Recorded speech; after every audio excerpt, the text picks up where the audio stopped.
This episode of the Turf District podcast is brought to you by the Alberta Podcast Network. Check out the network for a curated roster of Alberta-made podcasts, including I Love This, You Should Too, a podcast about sharing the things you like with the people you love, regardless of how terrible you think their taste might be. Hosts Indy and Samantha take turns introducing the other to pieces of pop culture and try to convince them to love it too. Find this and all the other great shows at albertapodcastnetwork.com. Enjoy the show.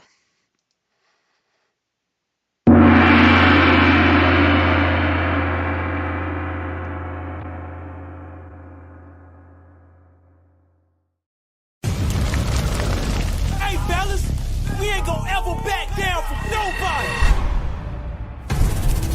I don't care who it is. This is a brotherhood. And if we stand strong together, we can't be denied.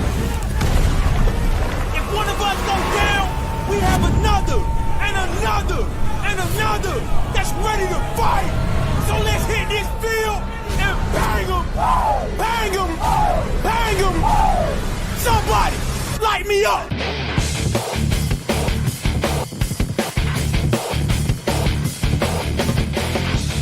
It's time to huddle up.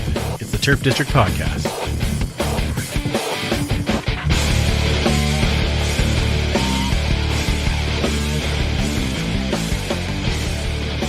Welcome back to the Turf District, where we huddle up to talk all things Edmonton Elks and the CFL. And we are a proud member of the Alberta Podcast Network, locally grown, community supported, and also a part of the Canadian Football Podcast Network. My name is Andrew, and thank you so much for joining us tonight. If you're with us on YouTube, and if you're listening in the audio version, thanks for downloading. We really appreciate it.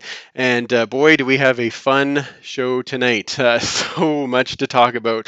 And I see that my mic should be working properly, and also the microphone that I'm talking into. Let's bring in the one and only super fan, Mike. There he is. There's the Jantlers. Lovely. That's always the first step I hear. As long as, oh, you know what? I should probably turn Mike's mic on. There we go. Now try that again so that everybody can hear you. That's great. Oh my! I'm sure they get the gist right now. Yeah, they got the gist. Yeah, they get the idea. Exactly. You work on sounding good. Don't worry about the looking good. Right. Wait. Is that right? Yeah, I don't know. I never do. That's all right. We'll take it. Okay. Also here this evening for our show is, of course, the one and only Commissioner Kayla. How are you, Commissioner? I, for one, always rely on looks. No, I'm just kidding. I'm kidding. You are the looks of our group. We've figured that out already. Because if y'all wore makeup, it'd be the same thing. This is fake. Let's be honest. Is that what it is? Okay. Okay, Yeah. good. I'm I'm excited.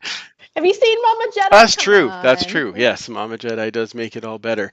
Now, we had lots of work on the YouTube stream this past weekend. Thank you, Mike. And I do want to thank everyone that helped both by joining the chat and making sure that everything is working properly. I can't tell you how much I appreciate working through that, so that was great. And we hope that this is a good escape conversation with everything that's going on in the world today. So let's bring in our guest. We are very, very lucky tonight to be joined by the brand new president and CEO of the Edmonton Elks, Victor Cui. How are you, sir? I'm very good, and I apologize right off for bringing the average of the looks in this group down. So I get it. I'm sorry, Kayla. I'm bringing the average down, but that's my role. No. Sorry. I have to interrupt because there's one picture of you, and even talking with you still, I have such a fondness for you because you remind me so much of Garrett Wong. And if no one knows who that is, he is Harry from Star Trek Voyager, which is one of my all-time favorite shows. So you're like way up. Can we geek out for a second? There's that new Picard season that's out. Are you watching that? I have not, because I don't have TV. I rely strictly on streaming, so I have to get the streaming service. But I have not. I have not yet. I haven't seen it yet either, but that's why I was wondering if it's worth a watch. My very big guys... Star Trek fan says it's absolutely worth every minute if you liked The Next Generation. Okay. Yes, Okay. there's lots of Okay. good moments. Well, we got some 7 of 9, so. I guess that brings in a lot all on its own, does it not? Yeah, exactly. Victor, I want to say welcome, of course, to the virtual district. But tell us, how has the first month and a half been since you've been on the job? It's been fun. It's been really, I mean, uh, I would say that I underestimated how much fun this was going to be. I knew I was looking forward to it, and I knew that there'd be a lot of challenges.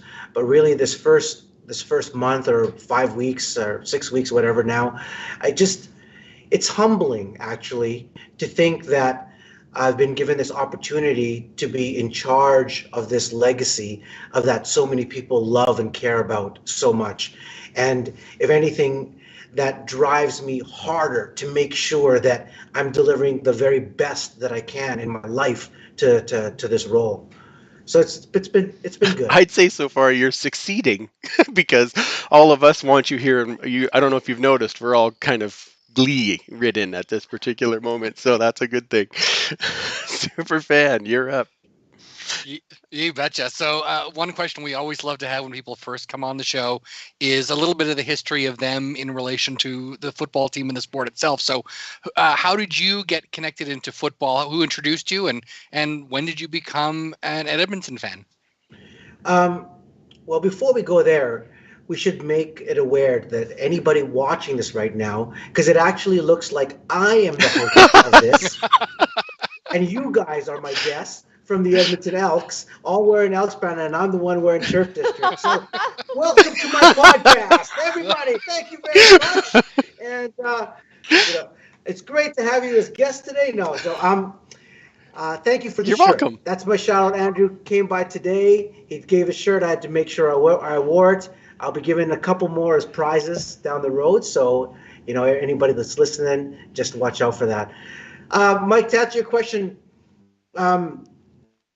that's an interesting place to start because, when you're born in Edmonton, hockey and football is just like, it's just, I don't know, like it just is. You know what I mean? It just is. And yeah. And when I was young, I mean, okay, I was born here, but I moved to Africa when I was 6 years old, and I lived there until I was 12, and then I came back here. And it was here when I moved back that I discovered that I was not white, because when I was in Africa, because if you're not black in Africa, you're white, and so everybody called me white.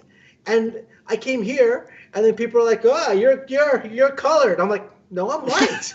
They're like, "No, you're not." I'm like, "Are you sure?" It took me a while to figure that out, but just coming back, one of the first things that our family did was we went to a game, and then as relatives came through and we hosted people in our house, we would bring them out and would make them put on a jersey, and it was just what you did. It was just what you did, and when I came back here, that was one of the things that I noticed that really surprised me, is that I didn't feel this buzz when there was a home game. I was driving around and I didn't see the double E decals on the cars, and I couldn't understand what was going on. I couldn't understand what had changed, and that was really the beginning of my journey of trying to figure out what's happening with the team, and what could I do. So I kind of jumped all over there. But when you asked, the question was, where did I start? I'd say it was my dad. That's awesome. That's so sweet. So you went from Edmonton football fan to running one of the top 10 biggest sports media properties and one championship. How? Well, in life, when you surround yourself, when you look for good people, you find good people. I really find that like finds like in life. And it's like, if you're a smoker, you find other smokers, right? If you're a gamer, you find other gamers. If you're a gangster, you find other gangsters, right?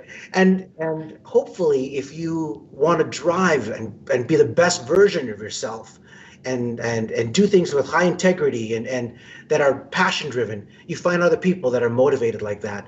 And in general, the world of sports, the people that are in the world of sports are not coin operated, as in when you go to Wall Street, as an example, I'm hugely stereotyping, but it's quite clear. You go to Wall Street, you're coin operated. What's the money? What's the benefit? Ka-ching, ka-ching, ka-ching. But when you go into the world of sports, there are people that are there for a different purpose. They recognize that sports brings together this magical once in a lifetime moment that you have to experience. And it's even better when you experience it with other people. And then it becomes like a drug that you search for. And then you could search for that as a fan, and you can search from that as a business administration side, the sport of business. And that's what you just start to look for. Now, I was really lucky in my life to find great people that guided my life and my career early and gave me opportunities that I didn't know that I was even capable of, and pushed me to kind of push myself. And I think that that's really what's unique about the world of sports, of people that are very passion driven about what they are pursuing. That's very true. I think the three of us can speak for that. Exactly. This is how we found our That's how we people. found each Yeah, other. exactly. Was Right. but you find other people that are your people, and and then they become your family. Um, Now, after being overseas for so long this time, I mean, I know you talked about being in Africa before and coming back when you were 12. Um, After being away so long this time, how does it feel this time to come home? Well, I haven't lived here since Right. 2001. And it's while some things are very different, as in there's Anthony Henday. I didn't understand what Anthony Henday was. I couldn't. I mean, I could see it on Google Maps, but when somebody told me, "Oh, you can go from Castle Downs to South Common or to Rabbit Hill in 30 minutes," like I go, "Do not come here, do not." Like, and it just didn't make any sense to me, because when I was in school and you wanted to go from Castle Downs to Rabbit Hill, that was like an hour and 20-minute bus ride or something like Easy. that. Like it was a big deal. And now it's 20 minutes. And so while there's the physical part, I think that was different. There's all the new areas of town, and but the feel of the city is the same in a lot of different ways. Um, there is like, well, how do I want to describe it? When you live in Asia, when you meet somebody for the first time, culturally, the first thing you do is you give them your business card. But the first thing that people ask you is, what do you do? What do you do? Like, they want to know, what do you do? What is your title? So they can slot you into the right socioeconomic bracket to understand the discussions that should be. And that's a very important part of discussion of what people do. And it's normal. It's not offensive. They just want to know, are you a banker, or do you work in, whatever? Are you a CEO, or are you a manager? It's a normal part of discussion. Whereas in Edmonton, when you meet people, that is almost never a question. It might come up days after you talk to a person. It's like, what they want to know is, who are you? Like, are you a good person that I'm going to spend the next 1 minute, 5 minutes, next 5 days talking to?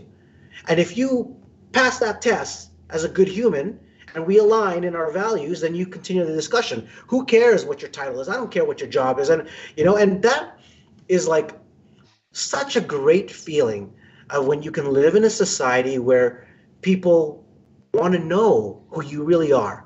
They're not influenced by the watch that you wear, or the car that you drive, or what brand is on your shirt. In this case, this is luxury brand right here. And people will be like, "Oh my God, you got a Turf District shirt? What?" So, but that aside, so I think the people, I still feel a lot of that. We are a lot more people, but that part, and call me naive and like philosophical, but I would say my wife, who is Singaporean, when she moved here, that's one of the things that she even commented on. You know, the neighbors, we talked to the neighbors and they're helpful, and it reminds her of her small town in Malaysia where she grew up. In Malaysia, a small town is called a kampung. So they call it a kampung lifestyle, which is like small city lifestyle is what it is, where you borrow sugar from your neighbor, that kind of thing, right? And that's how she describes Edmonton. Oh, that's fantastic. That's a great way to describe it. And I'm glad that you're feeling that, because sometimes when you're in Edmonton, you don't you kind of forget that part, that it's just knowing the person and then going from there. So I really love that. Now, I want to go back to your first day. And when you had the intro video, there was this scene in the video of you standing in front of the Grey Cup wall, and there was like a moment, and we all have it. Like, any of the three of us go into, before we walk into that locker room, you pause and look at that wall, and a small tear, and then you carry on because it's so amazing. And what was that feeling like for you on that first day?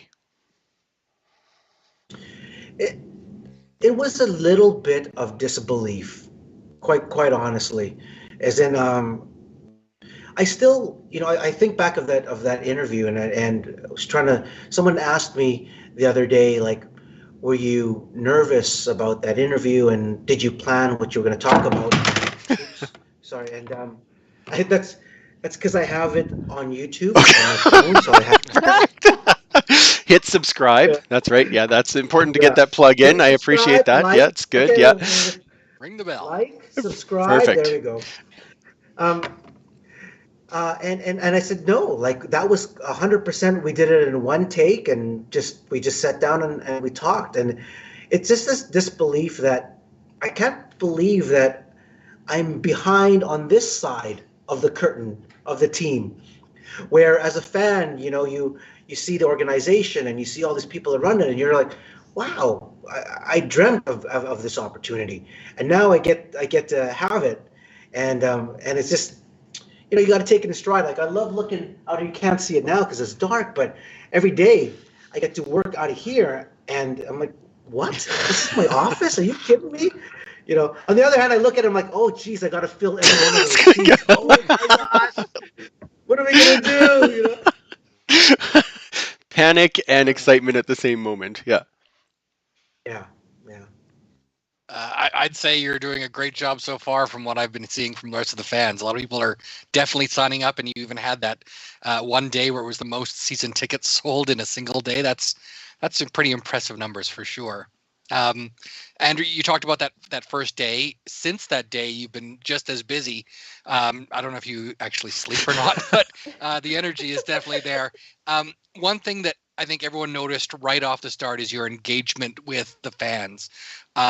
It's been absolutely huge, the way you made yourself available to everyone, answering questions and just being very genuine with them. Was your first step when you came in to re-engage with the fans? Not consciously as a strategy. Right. I mean, I would say that a lot of the people, I was already following them beforehand, just as a fan. And I'm a fan of witty conversation. I think if somebody writes something really witty, I'm like, yeah, nice. That's a good one. And I appreciate that talk around sports. But even before this, we talked about it a little bit earlier, where I was wondering what's happening with the team, where is it going, and COVID and all this. I had reached out to, I don't know, like a dozen alumni or 20 or so on LinkedIn or on Twitter or on Instagram, and just asked them, what do you think is going on? Like, what should change? What's the problem? I was just curious about what their perspective was. So coming into the job was really just a continuation of what I was already doing. And I don't use social media to become famous. I'm not trying to be Kim Kardashian. I use it because, one, it's a powerful tool for our business, and we are in the business where every single person matters, because every single person is one individual sale and one individual fan that impacts the totality of our business. We're not like something where we're selling 5,000, 10,000 units at one shot to one company. That doesn't happen. So if you are in this business, you have to actually like dealing with people. You have to like to talk to people. You have to, like, I'm the guy that when I walk into an elevator, I like to say hello to everyone. When I walk into Costco, I like to say hi and ask the person how they're doing. And it's not because it's not an extra effort to me. It's just what I enjoy. So social media is an extension of that. Now, there is a strategy behind what you do to make your brand engaging and to grow it and to increase the reach of your fan base. You have to be creative about that and think it through. But it's just such a valuable tool, and I'm quite lucky in that while I'm not a digital native because I'm 50 years old, and but when I started with my co-founder One Championship in 2011, it was with a digital first mindset. It was how do you use this fantastic tool and reach everybody in the world? So everything that I did and everything that I studied and trained over the last decade was really about using this as the right tool and to get your message across and get feedback. You talked about the elevator, and I think you and I might be a little bit the same. It's not a matter of walking in and saying hi. It's like walking in and it's like, I have an audience for at least a minute until we get to the next floor. So now's the time to perform, and let's turn it on. Let's have some fun. And you've done that. I love your witty banter. When you were, telling me to stop hitting on your mom was outstanding. And I was going to actually blame that on Mike taking over, but he never tweets from the pod account. So I couldn't in good conscience do it. But it's outstanding. Well, to be fair, your mom is kind of awesome, Victor. So she is. I will admit that. Yeah. Oh, goodness. So going on building blocks, you announced that there's going to be a doubleheader with the U of A Golden Bears, which I know all three of us are really excited. I loved going to the Golden Bears games when I could. It was a really cheap alternative when I was a U of A student because it was free. But I know in your interview, you had said you wanted to have that more of an institutionalized event, which would be amazing. But how did that all come together, and what are the long range plans that you have for the doubleheaders, if at all? Yeah, well, a lot. It's that doubleheader is kind of funny to me because it's one of those things, and there's a lot of stuff that in our organization that actually I just don't understand why it hasn't been done. Like. And that was one of those things. Like I came in on the first day. I said, I want to do something with U of A. I want to do something with my alma mater. And I brought everybody together. I said, I don't care what it is. Everybody, let's throw ideas. What can we do? And we went from everything from something with week of welcome, and orientation days to and I said, no, we're a football team. What do we do? What are we doing with the Bears? And I said, why can't we have? Could we have the Bears play us? Could we what's in the realm of possibility? And we landed on that doubleheader. Alan Watt did a fantastic job of really working with Chris Morris and his team and bringing it together because there is some serious operational logistics that have to happen for this to align. It didn't just magically align. We had to really kind of horse trade around to make things happen. And but that to me was just like, of course we should have a doubleheader. Now, long-term plans is I would like to see us align so that, let's say it's Labor Day Classic, that they're playing Calgary when we play Calgary. So we get the Calgary University guys coming over and us, and it's just like this whole rivalry that multiplies on each other.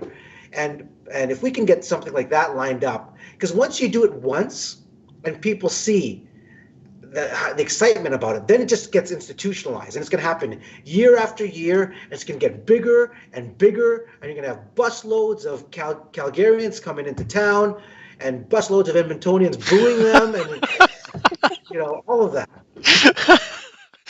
I like That would be We're in. Yeah, I like amazing. everything about that. That's right now.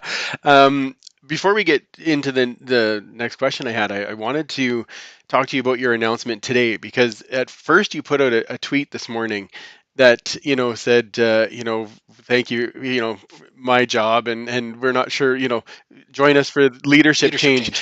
And I think everyone in the collective herd went, oh, what you, like, you're kidding, right? Like, not what? And then of course your announcement comes that you're doing CEO for a day with the Winifred Stewart Foundation, which is unreal. And so I guess then my next question is, the next time we have you on the pod, are you going to be with your other CEO, and is that how that's going to work? But tell us about that situation, because I love it. I love the inclusion, and I love the idea of finding another way to have people join in and learn new things. It's awesome. Yeah, I guess that's a two-part question. So on the tweet one is, this goes to, using the tool of social media to engage your audience. And you have to build a storyline, just like with everything that you are doing. And it doesn't, storylines and questions and things that look smooth doesn't happen necessarily always organic. Sometimes they do, but most of the time it requires thoughtful planning, and you have to work through it and think about it, of how can you make the greatest impact that you can. So that was sort of the storyline with the tweet. We wanted to get people on the edge a little bit, and wondering It worked. what was going on. Yeah. And I said to well, Mike, we this will be a actually, very interesting conversation this evening. No, anyway. yeah, right. Well, actually, even a couple of our fans, we let them in ahead of time, and we told them this is what they're going to do. So on their social, they were amping it up. They're like, "Oh my God, what's the news?" But they were in. They're in. Oh, that's awesome. So, on the CEO and president for a day, one of the things that I really hate is doing activities for the token reason. As in, when people say, "Oh, Edmonton Elks and the team should do more community outreach," and then so I go to a dinner party at some ethnic community and I shake hands like I'm a politician, and I go, "Oh, there you go, I did my community outreach." But you know what? Like, who gives a Go ahead. We're fine. Yeah, you can say whatever you want. Who cares about that kind of appearance? It's so superficial. If you do something and you want to engage in the community, then engage in it in a meaningful way that can scale and can be repeated, and that it actually impacts people's lives in a positive way. Now, if I was a politician and I had to go and handshake, got it. That's a different thing. But we are a community-owned team and the professional football team of the city, and our responsibility and our obligation is to make our community better. That's what a football team does. It inspires hope year after year that it's somehow going to be better. Doesn't matter how bad you were, you're like, somehow going to be better. Let's hope to that. And so under that is our responsibility to the community. And so this to me was another one of those no-brainer things. We already work with them. And I'm like, well, how can I make this experience something someone's going to remember for the rest of their life? How do you make it like something where I can take all my luck and all my fortune that I've had and just transfer it to somebody and make their day or their week or their year or whatever it might be? So that's how I thought about it. I'm like, wow, how cool would it be? I mean, Craig, I already hang out with him all day when he's here, Every once in a while he comes in, he gives me all the junk so I can keep filling my belly, and and so it was another one of those really easy things to do that you feel like proud that you have the opportunity to do it. Oh. Kayla and I at the same time gasp. Yeah, I think having been a fan of the team in the 80s when that was the common thing, that's just music to my ears to hear you saying that stuff. I'm going to jog back to what Mike was talking about. We were talking about the $99 seat promotion and how well that went. It was a huge hit, and great to get new fans in. For those of us that have been season ticket holders for an extended amount of time, let's just put it that way, I'm excited. Do you have plans for them, and what's going to come to the next step where we feel like that season ticket holder group? At one point, it felt like a super elite club, and I don't want to. I'm not trying to make it elite, but you know what I mean. Like, it felt like you were part of a club, and I'm wondering if you have thoughts on things that are going to happen as we get closer to the season for that. I think the relationship with our season holders has been taken for granted.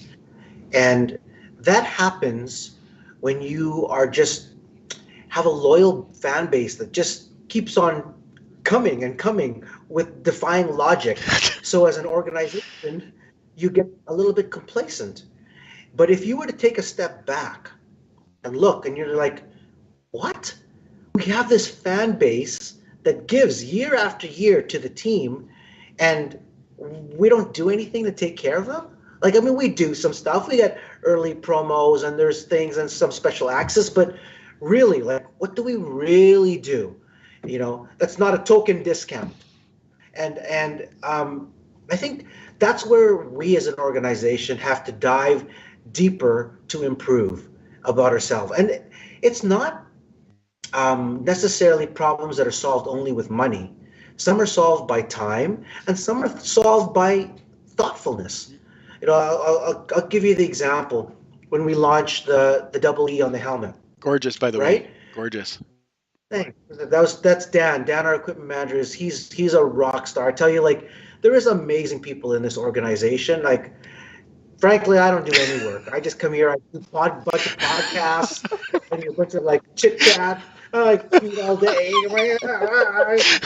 geek out about Star Trek, and everyone else here are amazing, and they're doing all the work. But when you think about that, we put a vinyl sticker on a helmet. That's what that action was.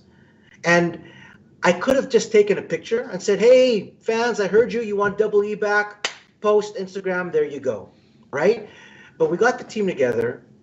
And when we finally got the final design, I said, why are we doing this? Like, why? What is it? Is it, you know, and I asked everybody, what does this mean? And I said, the reason we're doing it is not because of the color of the green and gold. It's not because we have to release a new design. It's like, it means something. So what does it mean to you? What does it mean to me? What does it mean to our fans? What does it mean to our alumni? And how do we tell that story of what it means? Because if we understand all the reasons why so many people said, I need to see the double E. I need to see the double E. Why? Right? Even myself, when I was like, where did it go?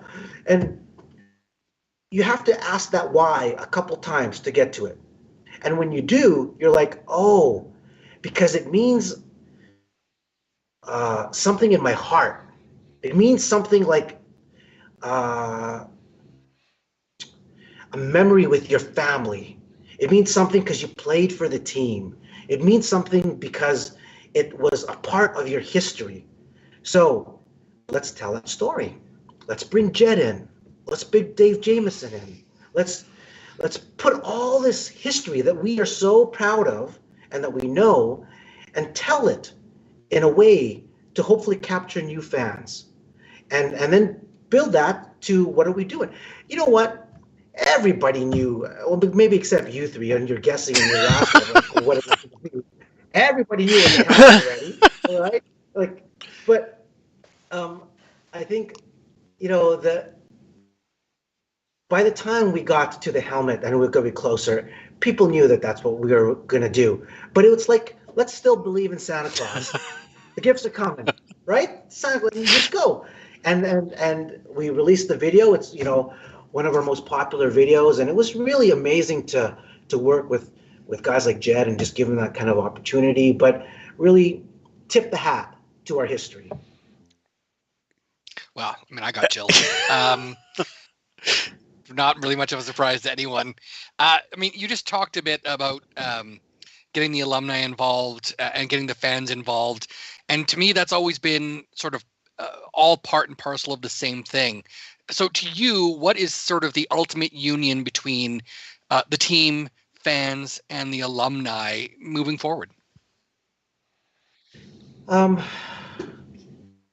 think the alumni piece is first a tricky one because their priorities as alumni and their connection to the team is different than fans. Sure. And the reason of their connection to the teams is different. So it's not a one solution that fits all to bring it all together. And it's not a perfect trifecta of a triangle either. It's almost unilateral paths that sometimes intersect. And so what I mean by that is, I believe, just like all of us, if you have a grandparent, there is a responsibility to sit down at the dinner table and listen to the stories of your grandparent, even though you might know the story, but because you know they love to tell it and it makes them happy. Yep. Yep. Right? Absolutely. Sorry. So you listen to the story and you pay attention to it because if for other reasons than the actual story, right? Now, alumni are not saying that they're grandfathers, but they are their story and their version of what they contribute is different, and it requires a different listening, and they give different insights into where the organization should go, and so that exercise is a different process of what they bring to the table versus fans, come about from everything that say, I want cheaper hot dogs, to here's my laundry list of what I should be treated as a season ticket holder. And that is a whole different process. Now, all of them have to come together, but we got 56,000 seats here, so we got plenty of space for all of that to come together. What I love about the alumni is that when you think about our league and the average salary, their minimum salary of $65,000, I mean, we're not dealing with retired millionaires like the NFL is or NBA. Like, you're dealing with guys that have put 20 years plus of their life, of their body, under torture, under duress. It's not like they came here to play chess. Like, they're physically, their body is going like this every day, and they did that for pennies. So this is what's so magical about CFL.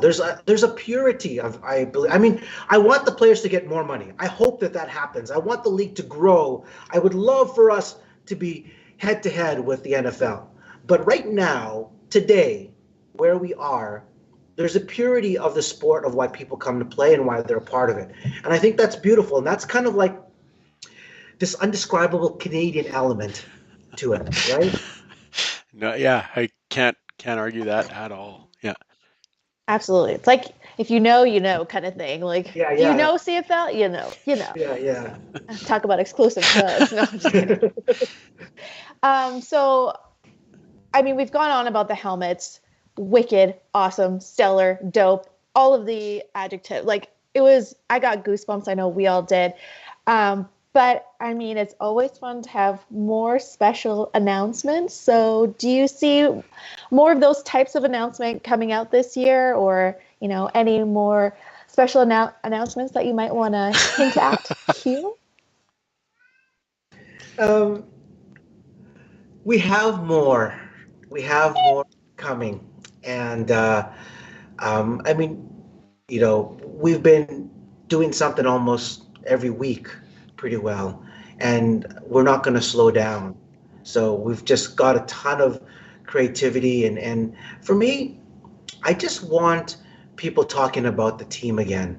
Yeah. In the middle of February or March, and like you can see the stuff that we're doing isn't about buy a ticket, buy a ticket, buy a ticket. It's not. That's not what it is. Like when people will fall in love with the team again, they'll come. They'll buy a ticket. Our job is to remind them why they should come. They're not like what I always say is sports and a ticket purchase is an illogical decision, right? Because you have to decide to spend thousands of dollars on a sport ticket that disappears. Like it, the event. You have to convince your significant other instead of putting this $1,000 on our car loan, or our house mortgage. I'm going to buy a ticket to an event, and that is not a logical process. It has to come from an emotional purchase where you're almost price insensitive. So when the emotional bond with the team and the community is very strong, it defies logic.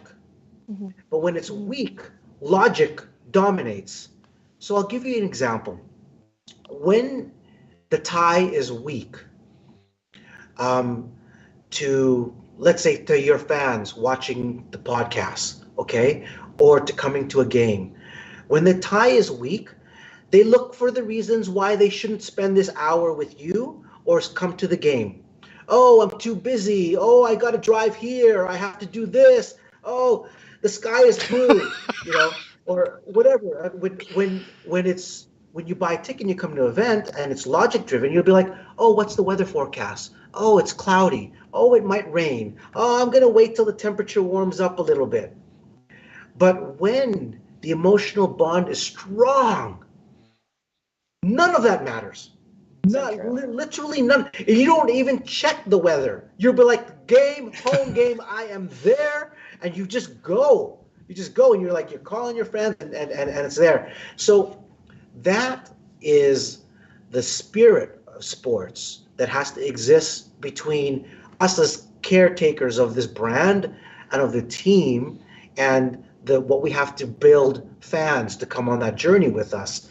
Now, that journey of that comes from retelling, just like our indigenous tribes, and our indigenous people, they retell stories.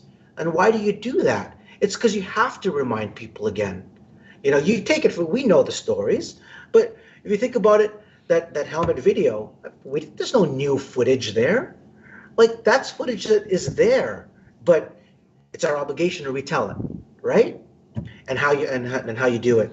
So we got tons of stuff coming up ahead of really exciting stuff. I'm really excited about April. Okay. Really excited about April. Yeah. Got something citywide, really fun, and for April. Please don't do it on April Fool's Day because I will be fooled. April Fools, we got to do something for April Fools too. I don't know what that's going to be, but yeah. That's fantastic. Well, and I gotta say, for that video, you picked the perfect person in Jed, because not only does he have the passion, but I could listen to Jed's stories all day. He could tell me the same story every day, and I would be perfectly fine with that, because I love his delivery and I love the way he tells the story. And we've had him on the pod, and it's just like every time he comes on, I'm like, tell us that story again. Yeah, that's great. Yeah. Tell us the D's Nuts story, because it's amazing. It's so funny. Yeah, it's great. JMO. Oh, absolutely. Yeah. Any stories. We'll listen all day. So changes are happening also on the field. You talked about how, the hope is there. It doesn't matter if you were great or if you were horrible. The next year, you're going to be better. You're going to be amazing. And Chris Jones, obviously, been making a lot of moves. We'll throw in right now, he signed himself a kicker today with Sergio Castillo coming on, which is outstanding. We're all very excited about that, mostly because now we can use the GIF that says Sergio, which is awesome. But how has that relationship been with Chris Jones so far? Fantastic. We just had dinner together. He's in town for a couple of days, and we're leaving the restaurant, and this group of 20 guys jumped up to take pictures with him. they were just so excited that he's in town. I was like, that's so awesome, you know? And we sat down for dinner, and all we did was talk football. We talked about, he is he is a kind of coach. If you look at how success has followed him, it is not by coincidence. When you're a leader and if you do it once, maybe you're lucky. But when you're consistently a winner and you've done it multiple times in your life and turned things around, that's a gift of leadership that somebody brings to the table that he has. And people run through brick walls because of what a great leader he is. And that's why players that had played for him years ago still want to play for him. Why coaches who worked with him want to coach him, because he knows he's not only going to turn the team into winner, he's going to turn each person into winners. And he, if you get him on your podcast, he's just got so many amazing stories that he doesn't share with the public of how people that were interns, went on to become coaches for him, and just how he nurtured people over and over and gave this opportunity. And that's just the type of man that he is. He's really a guy who's committed to winning. He's an unbelievable work ethic. I mean, him and we talk almost every day at midnight, or after midnight, and he's the only person that's patient enough to take my call at that time. But that's because that's the hours that he works too. Oh, that's amazing. And if you want to give him a T-shirt and tell him to come tell his stories on here, I'm more than happy to have him. That'd be amazing. We want stories. That would be awesome. Yeah. One of the great things I've noticed following all the social media channels is seeing the effect it's having not only on the people that follow the Elks, but all the other teams within the league itself. You're seeing a lot of people that are feeding off that energy that you've been bringing, and the team has been bringing, all the team. Do you see there's going to be more opportunity for some sort of community between the teams, or to even the league as a whole? I don't know. That's hard for me to say, because the thing about I think that's important about social is it has to be first credible. Like when people now, because it's so ubiquitous, that when it's commercially driven or just only for business, people sense that lack of credibility right away.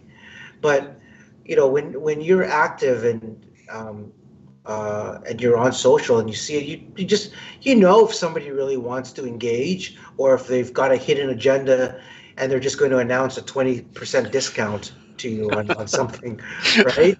So that's totally lacks credibility, but for example, this Dasani water is really awesome. I really enjoy it. We just became the Austin Powers movie. That's amazing. Got Dr. Evil, and now we're doing plugs. Yeah, I don't know if you see this, but although if you could bring back Meme War Monday with other teams, we would appreciate that. Those were always amazing. I love it when teams have fun with each other. I think the comments I'm reading is that everyone loves how much better the social has been. It's more fun. It's more engaging, it's more things that they want to see, but it's fun when I know even when us as podcasters go against our brother podcasters and we bang off each other, it's really fun. So it's fun to see that with the teams too. Yeah, for sure. And you're going to do things that hit the mark and things that miss, or that some people get upset, we're doing this whole St. Patrick's thing, and all the major landmarks in the city are turning green, and some people are like, well, that's so stupid. Obviously it's the bridge is not green, Victor. Why are you doing that? Because that's kind of the point of the joke, There goes the point. It went right that way. Yeah, that was good. Yeah, that was good. Yeah. But that one is, where St. Patrick's Day is obviously coming, and not a coincidence that we're also green. And so the seat sale that we're offering is this package where you only get a green seat. the 200 seats that we're offering is only a green chair in our stadium that we had picked. So it's kind of just playing on that, right? Oh, it's awesome. It's awesome. Yeah, we're a group full of diverse fans. Let's just put it that way. But speaking of fans, do we know anything about training day? If the camp will be open for fans to take in this year? That's a good question. I'm going to make a note of that. I forgot to talk to Coach about that. I'll bring it up with him tomorrow. Okay. Yeah, I would say, well, that's his call. That's his call. I think it's important that you have to respect the coach's space and what he wants to do and where he wants to go. He's on a mission and he knows what it takes to win. Mm-hmm. My job is to support him and get out of the way, and his job is to support me and get out of my way, and that's how we're gonna magnify our efforts. Outstanding. Fair enough. But I'll ask him. That's a really good one. I'm gonna put that down. Yeah. With a little wink, wink, nudge, nudge. There's a gang of us that take that week off so that we can sit up in the stands and go, I like that guy. I like that guy. That guy, no. We have no say, but we like to pretend like we do. It's fun. Yeah. Mike, let's grab a couple of questions off YouTube here, and then we can move on here. You bet. So lots of people in the chat. Very excited about this, loving everything that's been going on so far. Quite a few questions. We'll just have to get a couple of them in there. But one from David Winchester. Are there any plans currently for after game events for fans? I love that. And one of the things I'm working on, and I don't know if we can bring it to fruition, but each one of our home games today is not the thing in the city. Like, there's not a buzz all around the city when we have a home game. Now, we can't solve that problem just by having a 20% bigger tailgate party. It has to be like a holistic approach of what makes this day amazing for the entire city. And whether that's a pre-party, a post-party, integrating with the restaurants, working with the city, there's a ton of things that have got to happen to make that possible. And there's some ideas. I'm not ready to share them yet because they're still too early. But I think that really touched on. Was it Dave who said that? Of that's part of the puzzle. You have to find reasons to put it on the social calendar for everybody. So there's a number of things that we want to look at in and around the stadium, the tailgates. We're working with Spirit of Edmonton. We're looking at everything from here to Clark, and just it's blank slate right now of what we can do. And some of this stuff is going to take a couple of seasons for us to get it right. And we'll experiment with some things and get it wrong. But in general, with that, I'm not a big believer of paying a lot of money for a halftime show to come in to get more people to come in the stadium. I'm not a big believer of that process, because that doesn't really grow our fan base. And those people that come only for that, well, maybe they're never going to be our fan anyway. So why are we wasting their time? And I always hated it as a fan, watching people leave when the game was not done, or because they were just not fans, they came for some other reason. And there's a part of me that's kind of like, okay, I get it, but there's a part of me like, you don't belong here. And that's so wrong. That's gonna lead us, because everybody's coming, whatever. So I like to find those things, again, back to what our earlier comment, that are not token efforts, that are things that really make that difference. So now you're going to come down to the tailgate, right? Oh, excellent. Oh, yeah. Good. Okay. There will always be food for you available from us. Lot A. Correct. Well, who runs Spirit of Edmonton? They got a big tailgate down there, and another guy called Jeff Stewart. He runs Big Rig Distillery, and and he does a ton of stuff out there. I mean, they do great activities. They love the community, and Jerry from Spirit of Edmonton, his wife. So the first time I spoke to him was like day 2 on the job, and I have a call, and I'm like, I'm like, hey Jerry. He's like, hey Victor, how you doing? Blah blah blah, and he says, well, my wife says hi. Like, okay. Like, hi to your wife? I don't know. And he said, well, my wife's Sandra. I'm like, right? Hi, Sandra. Yeah, and he's like, Sandra, you went to school with her.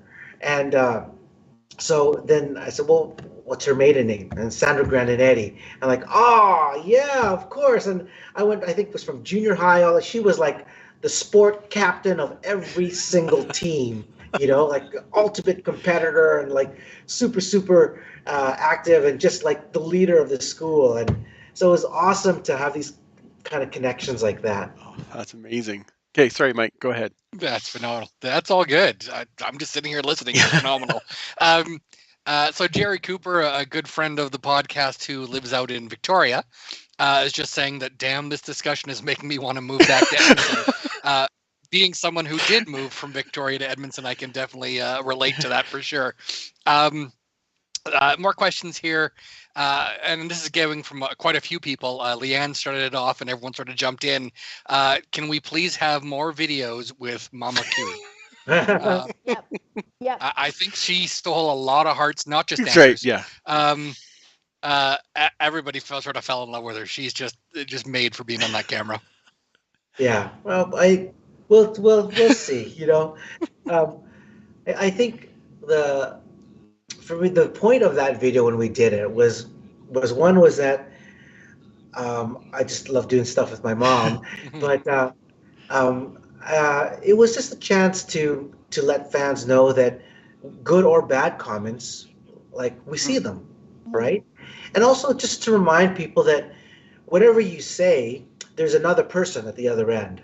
And just remind people that we're still humans, and everybody has feelings, everyone can get hurt, everyone has egos, everyone has pride. And like, if we can have a respectful discussion, then that's great. I mean, you're entitled to your opinion, and I don't have to agree with it, but we can still respect each other, and we don't have to quickly dive down to the lowest common denominator of insults on social media. And so that was kind of the subtext of what I wanted to get out there, that when somebody does something, to remember, my mom looks at it. My mom's on Facebook and she's reading comments, and she'll at the dinner table come to me and she'll ask me stuff. She'll say, that guy said you're a douche. What does douche mean? So does she say it like douche? No. Just, I mean, it's that was horrible. Yeah. That was my. I needed an elevator audience for that one because it's about that funny. Okay. I mean, hey, Kayla's mom and my mom are in the chat right now watching too, so we're always on our best That's behavior. True. Yeah. Wow. Well, you know what we should do is let's get everybody's mom sending in a video of doing the Elks, like an Elks. Oh my call. God, I'm Your version of Elks, right? And let's stitch all of that together. I'm in. Right? Everyone that's listening right now, send in a video, just their own video of that, of their mom doing it, and we'll stitch it all together. You could put it out for Mother's Day. It'd be perfect. Yeah. See? Yeah, like, yeah. I am all on board. I'm pretty sure I can get my mom to do that. Pretty sure. We'll see. Okay, that's You listening, Mom? Okay. Okay, maybe one more super fan, and then we'll get to some horde items, and then we can get some rapid fire and let Victor get some sleep if he does sleep. You betcha. That was the big question. So this one, this may take us a bit of conversation. This is from Paul Reckner, also out in Victoria. We got a lot of green and gold on that island. So the Elks have talked a lot about connection with the North, and specifically the Northern Indigenous communities. So the question is, can you touch on how that sort of plays into plans for community outreach and real inclusion going forward? That's a great question. I love that one, and thanks, Paul. And also, I love Victoria, and because that's where I spent every summer when I was in the Navy Reserves, out in Oh, Esquimalt. okay. Nice, yeah. So I remember Victoria very well. But again, the whole process of engagement with any community to me cannot be a token visit. It's not like, let me come up once every 5 years, go up north and say hello and hand out some t-shirts. I really want to do things and build things that are a plan. I'll say this again, repeatable and scalable, that so that anybody can repeat it even when I'm not here, when so that it continues beyond me, and that when I say scalable, that there's no point of doing something if the plan is for only to reach 50 people. How does it go from 50 to 150 to 500 to 5,000? Now, if you can build a plan that does that, that's awesome. But to do something one off, fly there, or to talk to people just so you can tick the box and say, oh, look how we're engaging, that's stupid. And it's a waste of time and resources. And actually, I find it insulting to do that to people. So that's the task that I've challenged our entire organization of when we think of things. What are we doing? And let's really be mindful of our role as community leaders of what we want to do. Because just like you guys on this podcast, we influence people with our discussion. Everybody that has a chance to work and is part of the Elks family has a job that there's 100 other people that would kill for to have that job. And it's a privilege to work in this organization. And that gives you an opportunity to make an impact in a different way in the community and in society because you are a leader. And it's the role that you've chosen. So your decision making and your thought process, because our characters are defined by the decisions we make every day, right? It's not a movie that we live where we get some magic moment to prove our worth and our character. Our character is determined every single day by little decisions that you make. How you do say hello to people on the elevator, or do you curse them under your breath, or do you pretend you're pressing door open but you're pressing door closed? Which maybe we've all done. And so, but all these little things affect your character, and that's what I challenge our team here of, like, when we want to do something, let's really think about the impact we're going to make so that it will continue to live on even when you're not in that job. Oh, amazing. Okay, we're going to let you take a quick drink of water because Mike has some hoard items for us this evening. So I will switch over, and Mike, show us what you've got, and then we'll come back to Victor with a few rapid fire questions. Fantastic. One thing we love to do on the show is sort of show some of the items that reflect on the history of the team. Some of the things they have done, whether it's on the field or off the field. And this is actually things from off the field. One thing that they do every year is they started in 1964 having an annual dinner. It was the $100 plate dinner. And in 1964, that was a significant amount of money. No kidding. And for still is for a lot of people, right? So one of the things you got to do is when you go home from the dinner, you got to bring things home. And I've sort of brought a few items here on some of the things you would sort of bring home from those dinners. Even still happens to this day. They have wine glasses that are etched with the logo, or it might be a team signed football or things like that, which people have seen behind me. I kind of like those as well. So this is going back. This is 1971. Hopefully everyone can sort of see this. So this is a program, the dinner menu from the actual dinner. On the back, it actually had the picture of the team from the year before or that year. Yeah, it's 71 team. But yeah, on the inside, it would have who were the patrons, what the menu looked like, what the events did. So that's 71. In 75, it kind of looked like that. Ooh. Sort of going Like that ahead guy. here to 1978. I like that Ooh, guy too. me too. Ooh, Yeah. nice. Moon. Yeah. Nice. once we got into the 80s, this was a really big campaign we had called the Spirit and Speed of 84. We used that image quite a lot on all of our stuff. 86, things like that. Things, again, I love that sort of disappeared are paper ticket stubs. So we have this from 1981. That's what we had to get into it. Again, that 1984 image, same kind of thing. And then this was, I believe, from the 86. At first, I thought that was a 27, and I was all excited. I'm like, they put Marco on the cover? That's amazing. But they should put Marco on every cover. I agree. That put the hair on. Come on.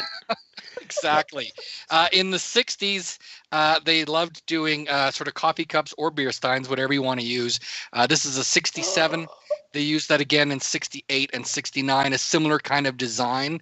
In 1970, they moved to a beer mug, and it looks like that, with the cuff on it there, talking about the annual dinner. Even into the 90s, they had things a little smaller. We had some pins that looked kind of like that. Ooh. But my personal favorite from 75, and I think I might have shown it before, is this right here. And this is a stadium seat. Those of us that remember going to Clark Stadium, they had the benches with no backs. So these are the kind of things you just sort of set on there and like that, sit on it. And you were a little more comfortable going to Clark. So a lot of things have moved very digital, but for those of us that have that sort of souvenirs, it's great to be able to bring back something and look back at it and say, remember that when we went to the dinner in 2018, and that was a great time. So awesome. I love it. Oh, thank you, Superfan. Those were great. I love seeing those things. And like I said, more Marco all the time. I think that goes without saying. Yeah. I don't know if you can tell, but Marco was the guy. Well, that was my player when I started watching the team. That was my guy. Victor, let's hit you with some rapid fire questions here. What's your... Wait, before, sorry, let me interrupt. Mike, how do you archive? Like, how do you track and keep all that stuff? Do you have some sort of database? Like how do you do that? Actually, I've been building a database, and I've done a lot of spreadsheets. My basement is sort of a museum or shrine to the team, and my idea of fun is sitting there looking at old newspaper articles from 1924 and looking who the players were, and just finding out all these things, and then maybe finding some of their distant relatives now and saying, did you know your great-grandfather played with the Edmonton Civics in 1914 or the Canucks in 1919, etc. And it's just a great way to have a conversation and show some of the pictures and things like that. Yeah, well, that's amazing. That database is crazy. I've seen little snippets of it, and it blows my mind every time. And I love it. I love here. Well, and actually, I got to track what I bought, or else I'll be like, look, I bought it again, and I've already got 4 copies. Have you ever gone through our archives where we have our team archives? Not yet, but Dave Jamieson once invited me there when he was a part of the team, and then unfortunately he left right after that, so I didn't get a chance. I would love to explore, if you have the time. What do you do when you're not hosting podcasts? Well, I do IT for a company, but most of the time I'm just, hanging out with my family, and we've done the locker room tour as well years ago. It's one of those things I think everyone really should to experience, and I know that's part of the St. Patrick's Day thing you had as well, included a locker room tour. And I always encourage people, if you get a chance to go in there, it does give me chills for sure. But I can always make time for something like that. Well, what we should do is I would love to figure out some time for you to come and look through our archives, our archives, because I have a sense that nobody knows what's there. Sure. I could be wrong. I know we have some place that we keep all of our archives and stuff. I don't know how it's put together, but it'd be awesome to try and coordinate. So let's do that. Okay, let's connect after on that. Absolutely. Okay. I'm going to be Mike on the inside right now. Okay, there. Just because he's not showing the emotion, but we're all feeling it for him. So that's that's we know it's like a duck on the pond, right? Exactly. Okay, so rapid fire questions for you, Victor, to know outside of football. What's your favorite meal? It is a Asian dish called laksa. It's a sort of like a spicy curry Singaporean traditional dish with noodles. Ooh. Laksa, Laksa. Ooh, neat. Okay. What kind of music do you listen to? What's on the iPod? Oh, I am. What do you think I listen to? Well, I remember us asking some. At one point, we've asked other people, and they've said reggae, which threw me off. I don't. I've stopped guessing because people like so many things that it's wide range. Yeah, I have a very broad taste. I mean, I love hip hop and R&B, but I'm also a massive, massive country fan. Really?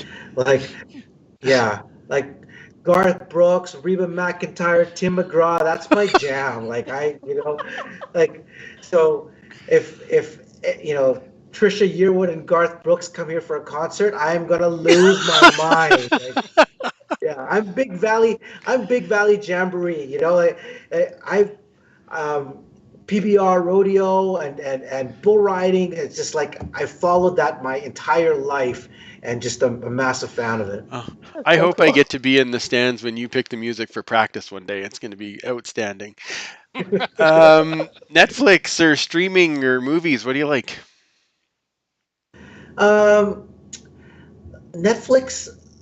I mostly like to watch the documentaries. Like the F1 Drive was it Drive to to Success or Survive. Drive to Yeah. Success? Drive to Survive. Yeah, like I like that behind the scenes of the behind the scenes that they do, that kind of angle, and so I generally like things that are reality based. Like I read a lot, but I only like to read biographies, and so I read a lot of biographies. Awesome. I watch a lot of biographies. What was your favorite biography? Maybe my first one was a biography on Sir Winston Oh, Churchill. okay.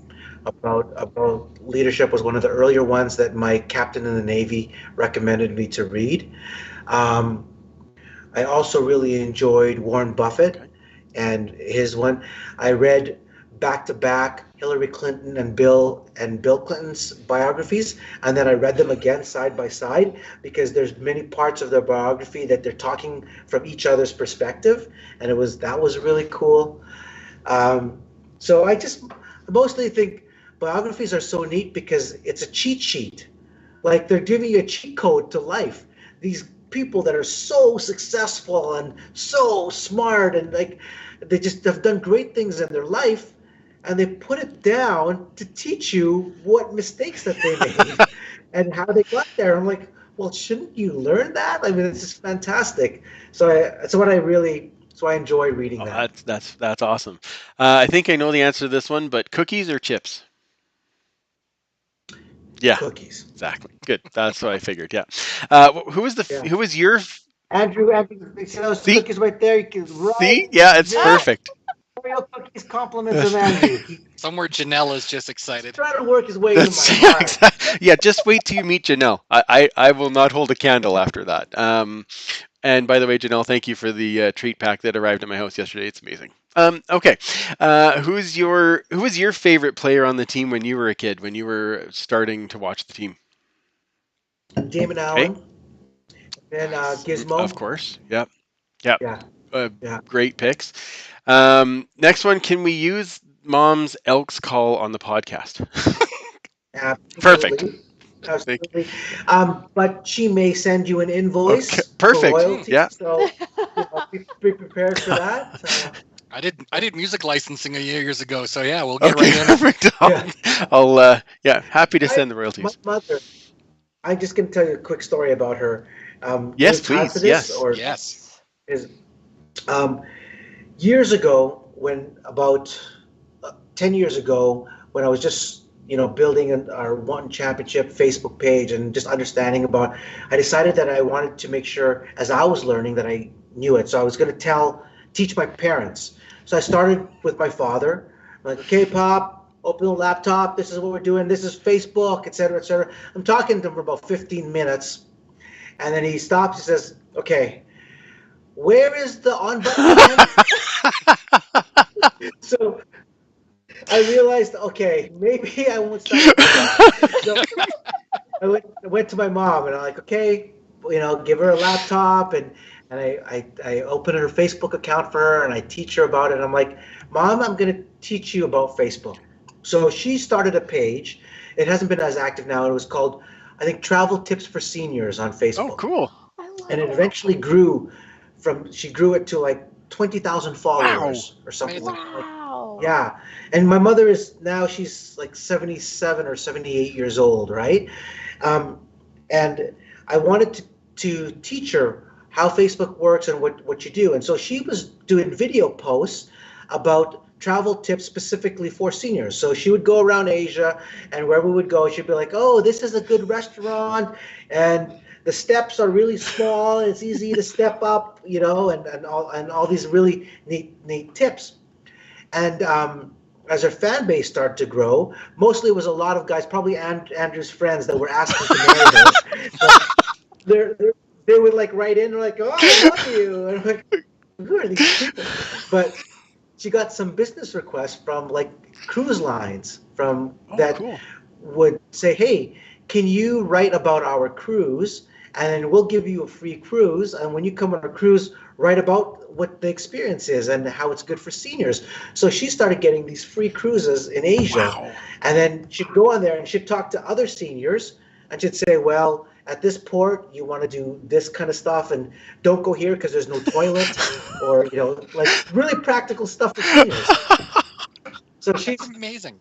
She's so dialed in to social media, and she's the most tech savvy grandmother you'll ever meet. Oh, she is goals. So I agree. That's amazing. And I think the story that you told with your dad, like, welcome to Mike's life every day at work. Yeah. Oh, how do I turn it on? And that's with people that are way younger Right. than Yeah. me, Yeah. so I can start. How do I turn it on again? Okay. Okay. What do you do when you're not on the job or thinking football? Well, I have very specific, isolated time that's dedicated only to the family. Nice. I split up my time and I put away the phones, and I've been so lucky in my life, guys. Like, when we were starting One Championship, in the first 10 years of that business, I spent 4 years in total away from my family, because I traveled 4 days a week. I'm on a plane 10 to 12 times a week, and this is, if somebody had said to me, here's this job, why don't you do it? But over 10 years, you will spend 4 years 100% away from your loved ones. You want it? That's ludicrous, But that's, in totality, looking back as you connect the dots, what it ended up being. And so, family time today, as my children are older, and here is a really big priority. Time with my parents, because they live with me, is a priority and very sacred. So that's a chunk of really my focus. I love any sport. I love tennis, squash, bike riding, and all that. I should do a lot more, but I haven't. So that's pretty well it. I'm a really, like, I'm not a materialistic type. Like, I don't have a fancy car. I don't wear expensive watches or expensive clothes. Like, I just like spending time with my family, and I love camping and sitting around and talking with good friends, and that to me is really where the great things in life come together. Amen. Fantastic. Okay, first thing you do after you win the Grey Cup. Oh,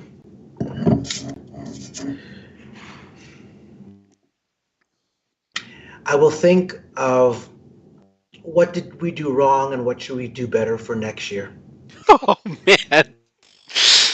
You could teach a class in giving the right answer. Good Lord. That was amazing. That's awesome.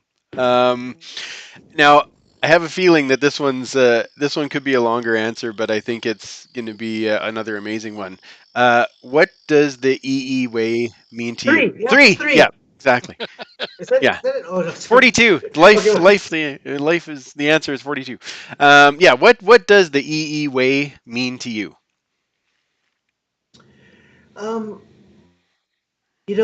People talk about the Eskimo way, the Elks way, and what is that? And it means a lot to different people. it's not something I think that is codified and like the Ten Commandments in the Bible. I think it's much more about the spirit of Edmonton that is in this podcast, and that's in the spirit in the citizens of the city. I think that's what it's really about. And I don't know if I could say specifically that it's integrity, honor, respect, humility, or any of those things, because it's also about grit. Mhm. It's also about stubbornness. It's also about humility and yielding. So I think that it had probably also evolved over time as different issues on our cultural agenda has brought things to the forefront, and of what diversity and equity and inclusion means and what that should be.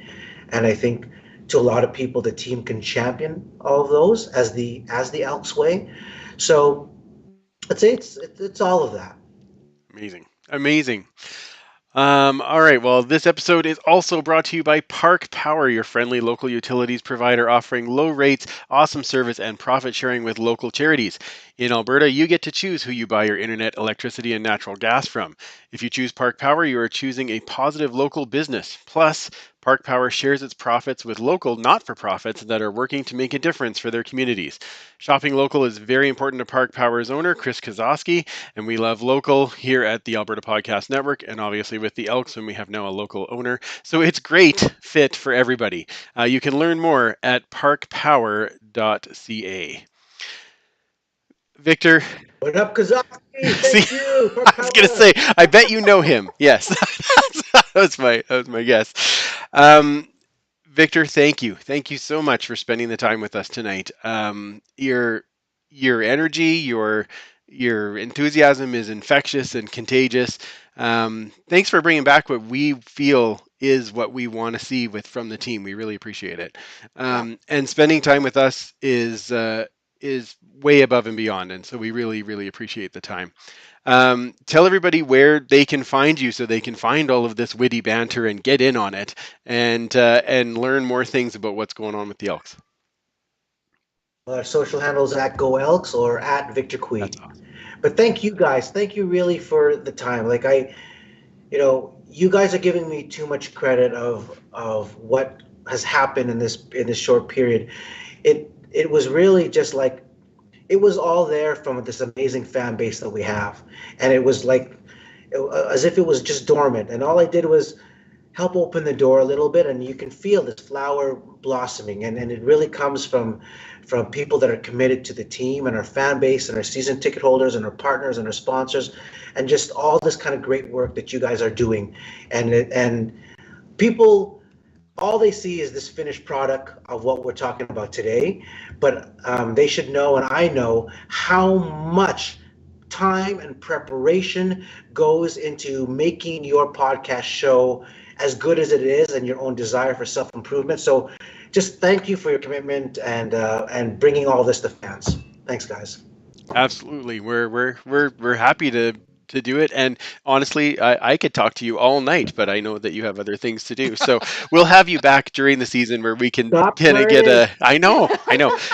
We'll have you back kind of mid-season, and we'll kind of see how things are going there, and then we can do our regular our Victor check-ins. That would be great. I'm quite sure that we owe you at least a beer out of this, so we can do that for sure. Superfan, where does everybody find you?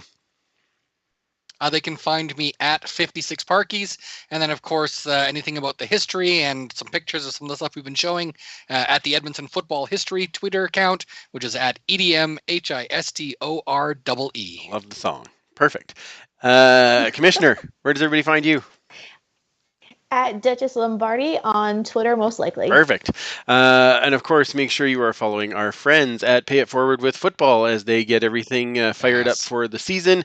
And they are amazing as always. And of course, if you want to find all of our show or any of the other great shows on the Alberta Podcast Network, check it out at albertapodcastnetwork.com.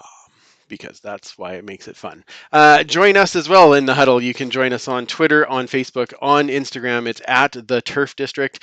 We'd love to hear what your feedback is on this show, and of course, all of the shows that we're putting out. We want to make sure that we're connecting with you guys as much as humanly possible. So reach out to us on all of our channels so that we can keep the conversation going. We will be back in 2 weeks, and I'm hoping to have an alumni on the show. We're still working on some background things to try and get an alumni on. And of course, if you're interested in hanging around, we will go into overtime right away and do some more chatting about this and answer some more questions with you guys and continue our conversation. So thank you again, Victor. Really appreciate it. So for Victor, Commissioner Kay, and Superfan Mike, I'm Andrew. Remember, you can't catch footballs with your face, and we will absolutely talk to you in 2 weeks or in a couple of moments on overtime. Thanks, guys.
Oh, I'm so uncomfortable. There we go, and we will change. Now we're just going to stick with a picture of Victor in the corner because I think that that's Sure. Hey, it's pretty important at this particular moment. Let's Certainly is. let's change this around here so that we make sure that we've got this all correct. So how are you feeling about that, there, guys? I would say that, yeah, that's one of my all-time favorite podcasts, and it's still not even over yet. Yep. You're not going to get any kind of argument from me on that. I will tell everyone that we were getting better at making sure that we were sticking to an hour, but this was absolutely worth staying for more content. And the smile that Victor has on his face in the top corner pretty much matches the smiles that we're gonna all be wearing for the rest of the week. Yeah, I know. Yeah, it's pretty crazy. So let's just get some immediate reaction, Mike. Your reaction talking to Victor, and then we'll get into some of the comments here in the chat. Absolutely, yeah. And the comments have been going crazy. It's been phenomenal just seeing the interaction with fans, with each other, as well as it's with us and with Victor. Um, I don't think you can. Anyone that sort of interacted with him on social media with Victor, it's you sort of sense that enthusiasm, that energy, that excitement, and that it's all very genuine. Like this isn't Absolutely. manufactured. This Yeah. is just his natural ebullience. I just wanted to use that word. You're gonna I'm gonna have to grab my Funkin' Wagnalls for that one. I don't know if I know that was why I said it. Yeah. So yeah, it just is infectious, and you can see it. I said it before on the show that you can see it not just with the diehard fans, but the casual fans that have been. I'm able to read the comments again on Elks Yeah. posts, and other teams fans. You're seeing people from Toronto and Montreal and Ottawa and BC and in even Calgary and Saskatchewan that are excited he's part of our league and excited for their friends that are Elks fans as well. And just it's a rising tide lifts all boats, right? And he is definitely rising that tide. I agree. I mean, I'm seeing even in the chat, like Winter Sun, which I believe is hippie out of Ottawa, saying I would like to Yep, be adopted is. football wise. And that, when Absolutely. I think the thing, and I think for the three of us, we can say this is that I remember last year when we talked about, going to the CFL family dinner, and it was like we always came with the drunk uncle, and we never wanted to say anything. It was just like, yeah, okay, that's kind of where it is. And now I feel like we're bringing, like, the hot nephew. Like, I don't know what it is, but it's like, everybody wants to be part of the. What kind of I family know it's weird. reunions do you Everybody have? wants. Well, everybody now. Ones I want to Yeah, go to. probably. No, everybody wants to sit and chat. Like, anybody wants to. They want to hear what this person has to say. They want to know more. How can we do stuff together? And it really is a massive change in that feeling again. So, yeah, I think he doesn't give himself enough credit for helping to light that fire the right way. Yeah. Commissioner, your immediate. You had me at Star Somewhere Harry Kim is smiling. Seriously though, I've met Garrett, so I know like when you actually like see them side by side, there's like so much similarities. And yeah, it's one of the pictures that Victor had, or one of the videos of his interview on the profile. I was like, holy crap, it's Garrett. Oh no, wait, this isn't Comic-Con. No, but in all seriousness, like I think Mike kind of said it all. But one of the things that actually, I personally like to take a step back and observe things. I used to be very reactionary, very another Star Trek reference, but very Klingon. Like jump to the reaction first and then think about it later. But I've tried to quell that over COVID, and one of the things like watching and listening to the interviews that he's done, I actually trust him with this team, which is, I can't say the same from anybody that has come before, at least since I've been a fan. It's always just been as is. But I feel like when you break a team down and then it's crumbled and you have hopefully nowhere up to go, but you're at least I'm very nervous about who comes onto the team and why. And like Chris Jones is no exception. I'm still not quite there. And I know he's a good leader and he's great at his job, but there's just that trust factor that isn't built back up with me personally. But watching how he answers Victor, how he answers things, how humble he is, how authentic he is, how gracious he is, how he's reached out to the fans first. I can honestly say, and this is big for me because you guys know I don't trust easily at all. So for me to actually extend that thought over to him and actually authentically 100% feel that I trust him with this organization and I'm hopeful is huge for me personally. I don't know how like everyone else feels. I'm only speaking from my point of view. But I'm very hopeful and I'm very excited. And it's like you said, like we're no longer the drunk uncles. Yay! Exactly. Hopeful, one hope. Speak for Anyway. As Mike brings out his flask. Yeah, that's good. That's No, I'm the crazy aunt. Remember? Yeah. Mm. Not the drunk uncle. The well, other I'm one. already The Dr. drunkle. Evil, so that's where I fit in, I guess. That's fine. All right, Mike. Let's go through some of these. Actually, wait. Before we go through the comments, because I saw a little bit of a scroll there. Do you really want to get out the actual emotion that you have about possibly going to the archives? Because oh my God, when he was saying it, even I was like, Mike is gonna pass out. Like he's gonna fall over. Like this is the dream. Like is that like where were you at?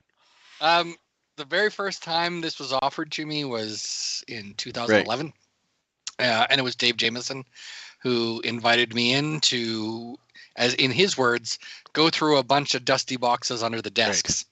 And then 3 days later, we traded Ricky Ray to the Toronto Argonauts, and JMO was You busy don't say. after Weird.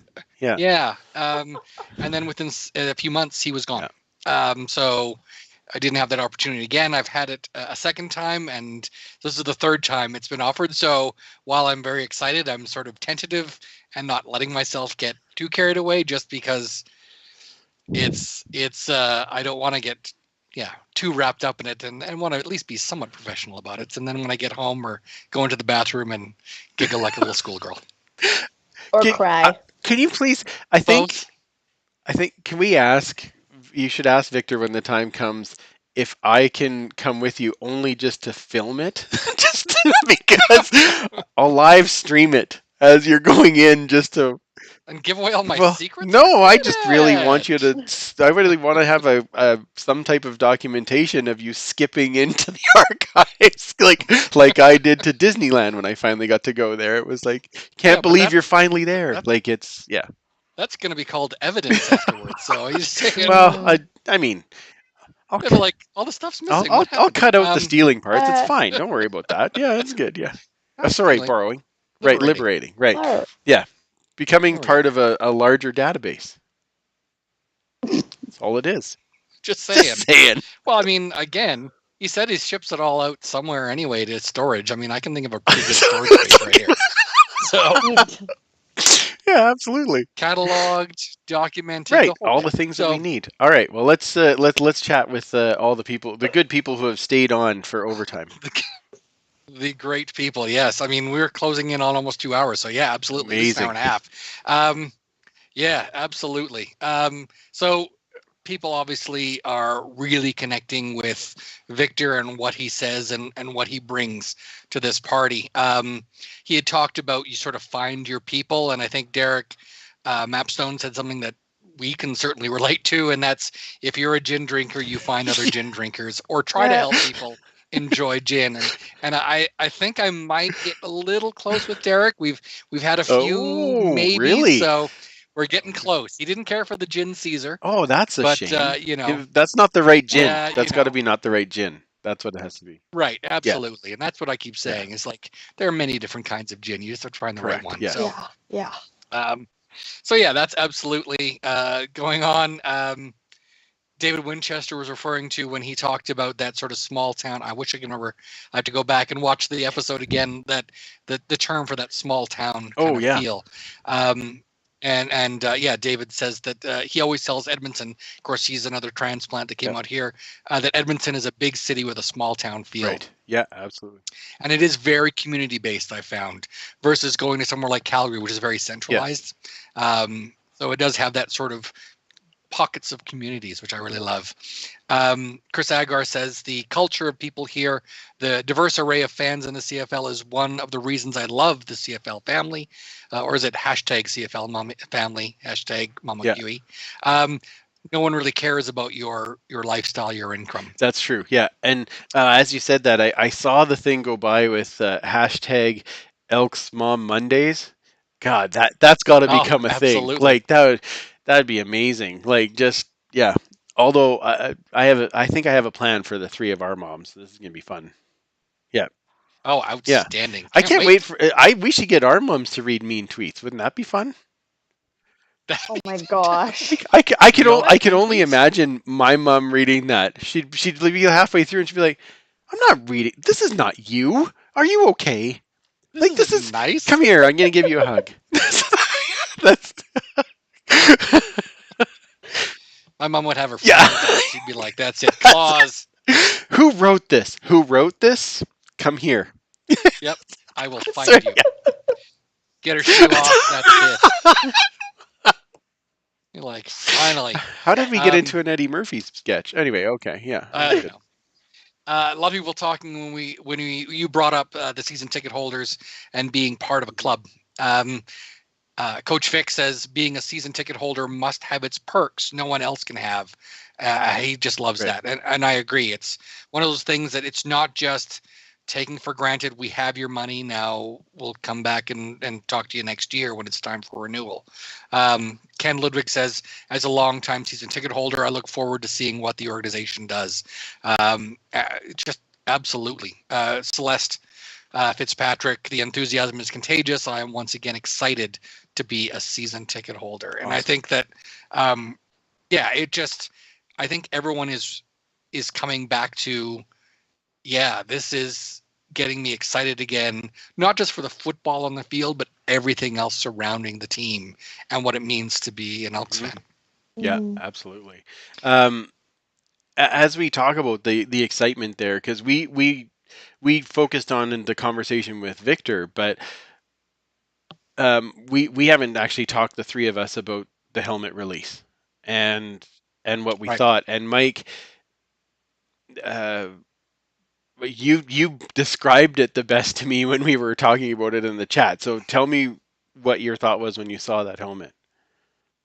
Well, I think I actually was talking with Evan Dom Okay. on Twitter because Chad Patrician actually found one of the teaser videos, and in the background you actually could see Right. the helmet. So he went frame by frame and blew it up so you could see what that helmet looked like before the reveal. And I said to Evan, like, the team has never had anything before that had people so excited and curious about it that they would take that kind of time and that kind of detective work to actually see what it looks like.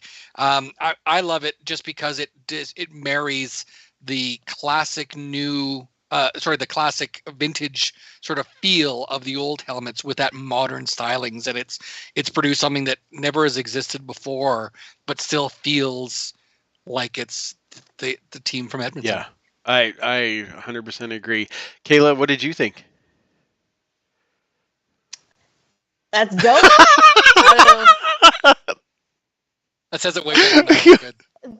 Pretty sure that was the words that came out of my mouth. I was like, that's pretty dope. Yeah, it was a beautiful reveal. I mean, for me, I've said this over and over on the podcast, so I'm not going to reiterate, but the seeing the double E again, it was it got to me. It That's got to me. awesome. Oh my God! Sorry, I just read Cliffy D's comment. My mom would be writing those mean tweets about me. That might be me. Oh God! Yeah, mean tweet. Oh, Cliffy. Yeah, thank you for the Read that. laugh. That's That great. was outstanding. Okay. Paul suggests that we should have my mom read the group text instead, which would be silly because we don't need to be talking about my car anymore. Well, of It's course orange. we do. Carry on. Orange. Patrick B. Penguin says, I don't know if Victor completely replaced the social media team, but the team account went from the most boring to one of the most interesting accounts in 3 months.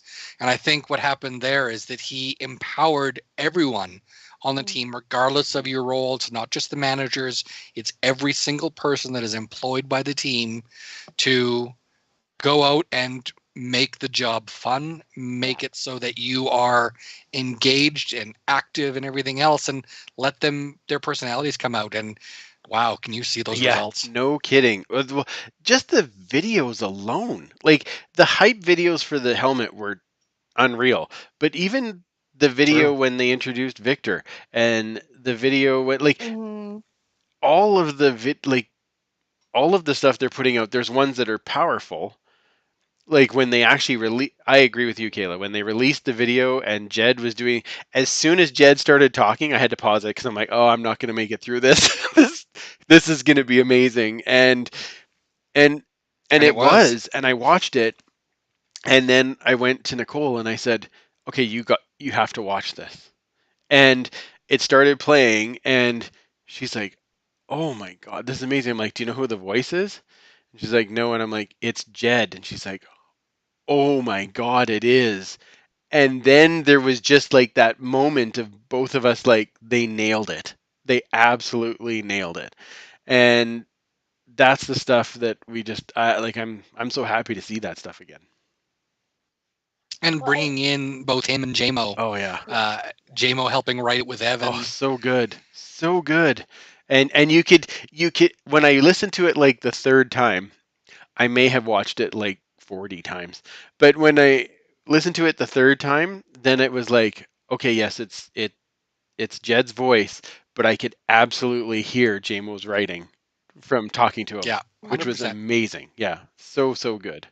well, I just love how they're way more active in a sense. Like obviously, being very biased, but in the production role of photography and videography, like that is something that I love to watch and to experience personally. So then to see an organization that's already tickled my like excitement nerves go in that direction. I saw that, Mike. Saying. I got envious, and that's a good thing because I'm like, man, I want to be behind those cameras with those guys because this looks like so much fun and there's so much emotion behind it, but passion and excitement too. Like they keep nailing it, and it's so exciting. Yeah, very, very true. Mike, before you get to the next comment, Kayla, I need to apologize to you. I'm really sorry that we got so caught up in trying to make sure that the feed would work properly that I completely forgot about wieners for Kayla. Like, I was going to Oh. have them delivered. Oh, Capper and I had a plan. It was all going to come together. And I was so stressed about the feed working properly that I completely forgot until we started the show, and then Capper's name came up, and I'm like, crap, that was going to be the greatest joke ever, and I forgot. So I apologize. But it's back No, on, no, baby. no, I forgot too. Yeah. So no harm, no no foul. fat Franks for you yet. It's coming though. Oh, today would have been the day because I haven't even eaten yet. But it's okay. You're not drinking wine though, right? Because then this podcast is going to go downhill real quick. Okay, just making sure. This is just coffee. Okay, good, excellent. But I was looking at my gin over there. I'm like, Nicely done, superfan. Yeah, I had to dig out some kind of tea because about a half hour beforehand, I'm like, this time change is killing me. I can't. I'm so Oh. tired. But Every yeah, year. I hate it. We can stop that. Okay, go ahead, Mike. More conversation. And this one touches me more than I think anything I've ever Oh, read in here. okay. Oh my. I hope it. Yeah. Celeste says, I can say with 100% certainty that my husband would be thrilled with what was happening in the organization and team right now. Love you, Dave. Oh, Amazing. Amazing. Absolutely. And wow. I think that I can't believe you got through that. yeah. That's amazing. That was touch and go. I think it's safe to say that, 100%. Like, you can see that the long-term fans, the new-term fans, everyone is loving seeing what this team can mean again. And speaking for myself, I remember when this team was the flagship of the league. Mhm. It was what every team aspired to be on the field and off the field. And I think you're starting to see what that could be like again, where if not the on the field, the off the field, we are starting to be what everyone wants to be. And what everybody wants to be a part of. Like Victor said. Yeah. He sets up, there is this amazing fan base of people. And there's lots of people that don't know about it, but could know about it. And now being able to reach out and be like, hey, no, like, I know you don't remember the 80s or the early 2000s when it was. I don't. Yes, you do. Shut up. You're you remember all the stuff, The 20s, and I don't. yes. But you remember what that feeling was, and now as people who have been fans for a long time, we're going to new people and saying, no, like this is super exciting. like you want to be part of this because it becomes that amazing community. And he's lighting the fire to bring that back, which is so awesome. And I think it was Agar in there, but we'll raise a glass for Dave, because we should. Absolutely. Perfect. Sociable, but also to Dave and also to Bill, who we lost recently. So, and even back to Brian. So, those three guys right now would be like ecstatic about what's happening right now. So 100%. that makes us feel good for sure. Okay, go ahead there, Superfan. So Derek Mapstone says he's never seen Twitter this active with positive Elks news in a long time. And I think I'm just sort of echoing that it's actually, I feel safe to read the comments on an Elks post. I mean, there's still going to be people that are going to be. Well, they need to feed our jerks. mean tweets Mondays. That's what they. So I mean, we need a couple, but it's. Yeah, a lot of it's all just the same thing. So, but it's few and far between now. It's not everyone. Right? I think that's what the thing for me is that I, like you said, I'm not afraid to click on the post to read what people think, whereas it was that way before. Yeah, absolutely. Chris Agar talking about the video. Jed is the greatest storyteller I've ever heard. I would say that between him and Dave and the fact they got both of them, like that's just as good as it's going to get. The only other person I know that can tell a story like that would be Dwayne Mandrusiak. And, I'm still hopeful that at some point those fences can be mended and we might be able to see Dwayne back where he belongs. Yeah. The other person that we should reach out to at some point, because I'd like to get his opinion, would be Blake Dermott. Because I remember when we had him on the show and he was fairly candid with us. Like he was telling us stories, but he was also fairly candid with where he kind of thought things were with the team even at that point. And I'd be excited to hear his perspective, both as a media person, but also the alumni perspective, right? It would be very interesting to hear what he had to say for sure. Yeah, Derek just posted it's down to about 5% rather than 75% negativity. That's a great point. Wow. Yeah, I agree. I'm probably going to need Kayla's help on this one to translate. Okay. The Edmonton Elks posted, "We should gank Calgary next week." What? I have no idea. When? Apparently Urban Dictionary. Here we go.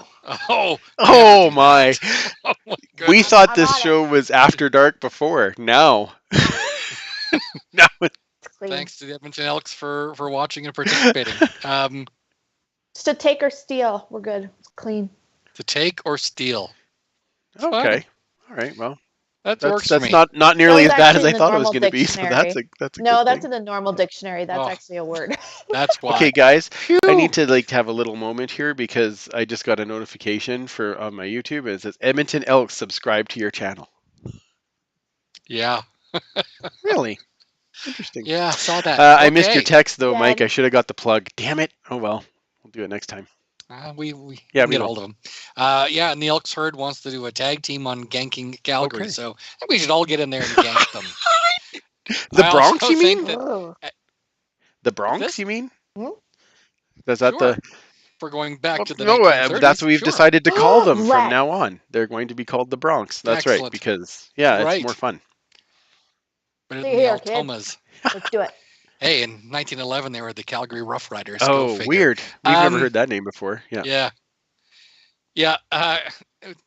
Celeste, again, saying what we're all thinking. I'm loving where this is going. Again, I feel hopeful not just about the team on the field, but about the team. Yes.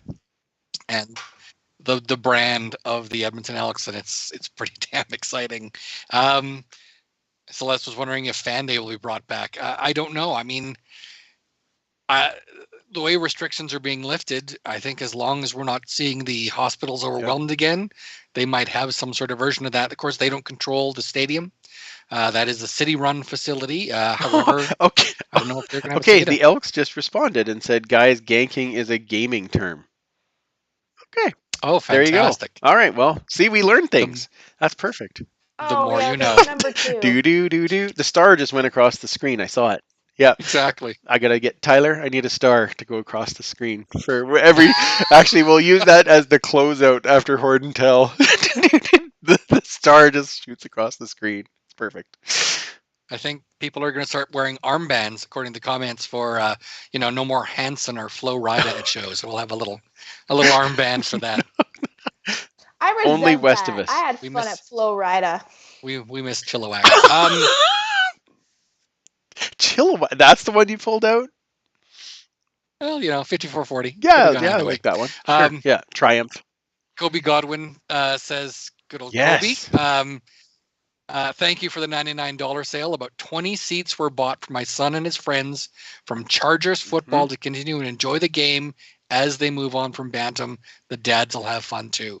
And I think that's just one of those things that it's now becoming affordable. For $99, you're seeing 10 games, including preseason. Yeah, so That's amazing. Kobe $10 a Kobe game. reached out to me to see if I wanted to get tickets in that section with the whole gang. And I did, but we already have our seats. But the one thing that Right. I can tell us all on here is that our tailgate is about to get a lot busier with 15-year-olds.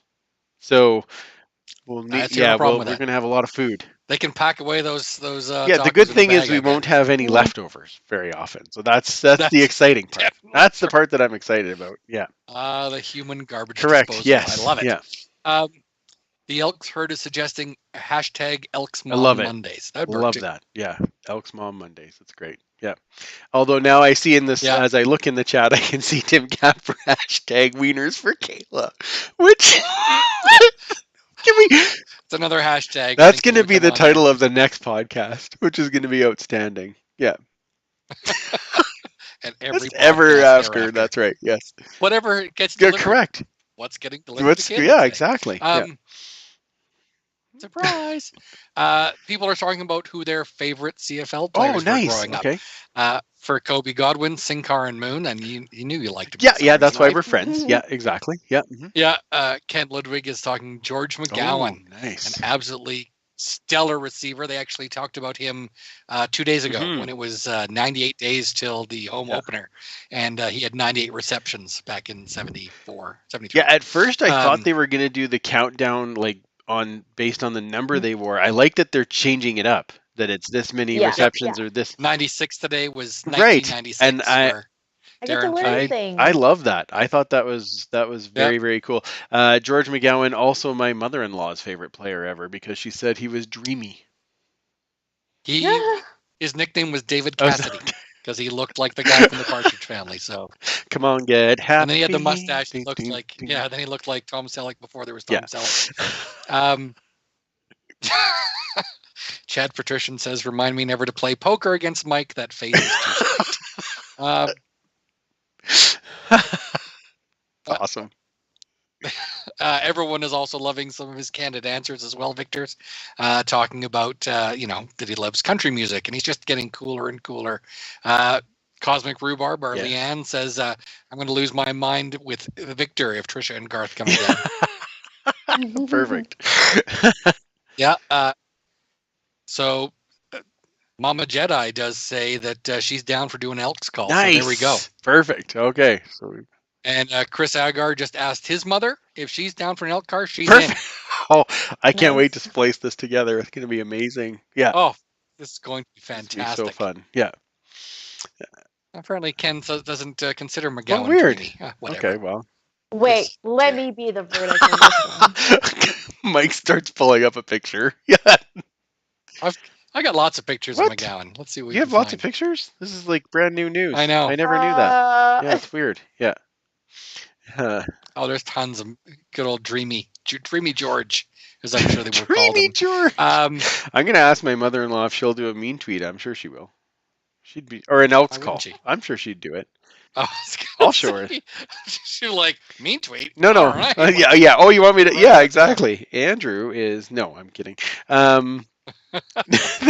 No, I meant that she. But she would probably do the Elks call. Yeah. No, I meant George McGowan. Yes, no, I know. She's got to find the right picture. Okay. Maybe he was dreamier in person when he's catching a ball and It going could, for a it could be touchdown. that. Maybe. Oh, Supermom said she's in Uh, for the Elks call too. Sweet. Beautiful. That's We it. got all the moms in. You Yeah. saw it here. It's pretty simple. Just got to go, Elks. Damn it! I wasn't recording That's all that. Mama I Q needed did. to record that. Oh, that's a shame. That is. Don't worry, we'll have all the other moms doing it. Leanne says, I needed this boost tonight so much. Thank you all. Absolutely. This has been Yeah. phenomenal. I agree. We all needed the boost. Yes. We've had a hard couple of years. It's been, crazily enough, Weird. 2 years. Paul Reckner says, I have never seen anyone at his level in an organization that is so authentic in what he presents to the public. And And it absolutely. seems- And it's not just, It's genuine. It's not. Mhm. yeah, I mean, he's Yeah, authentic, it's not right? put on. And This isn't an and not only that, but to get, like, we said, okay, we'll try and keep you for an hour, but then it was like it was an hour 20, and it was great. Like, we could have kept chatting. It was amazing. Mhm. Yeah. 100%.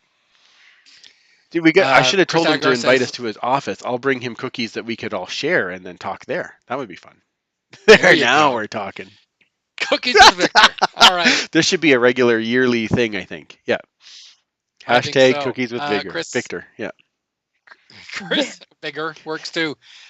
Chris says, loving this show. Haven't seen positive energy like this in the CFL other than from Pinball Clemens. And I think that's a great, Pinball is one of those guys that no matter where you are in the league, who you cheer for, who you don't cheer for, everybody loves pinball. And Yeah. I think it's very similar with Victor. He's an awesome guy. Paul sort of follows up and saying, with Victor, it's not just in a football environment either.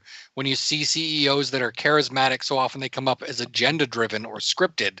This very much feels like Victor from high school. So proud of his Edmonton success story. Yes. Yeah, Wow. I agree. And those answers tonight were not scripted. Nope. No, you could.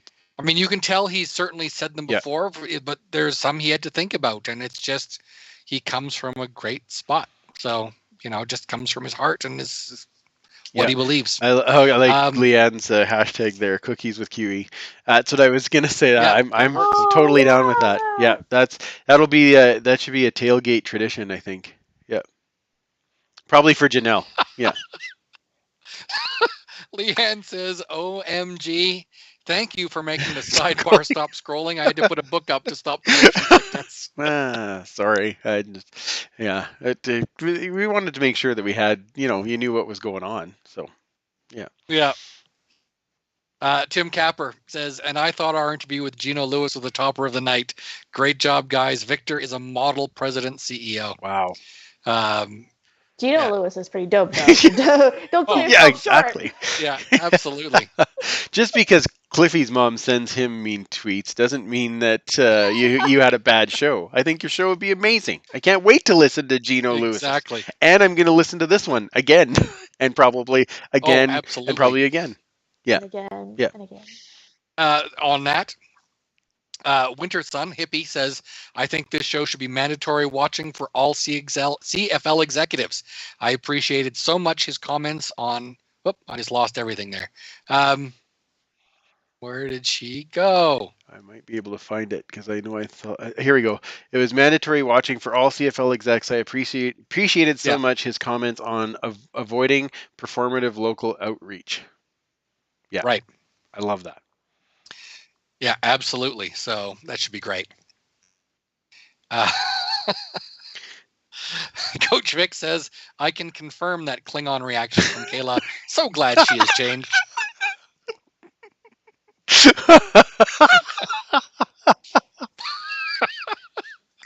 Paul Reckner has the question, I think, that's on everyone's lips right now. Will the hot nephew be an upcoming guest? It's right here. I don't know what the hell. Oh. You're your own Wait. nephew? That's creepy. Yeah, that's dude. weird. Yeah, okay, I take it back. Yeah, Yeah, I take it weird. back. Sorry, I'll go back to this one. This is Yeah. better.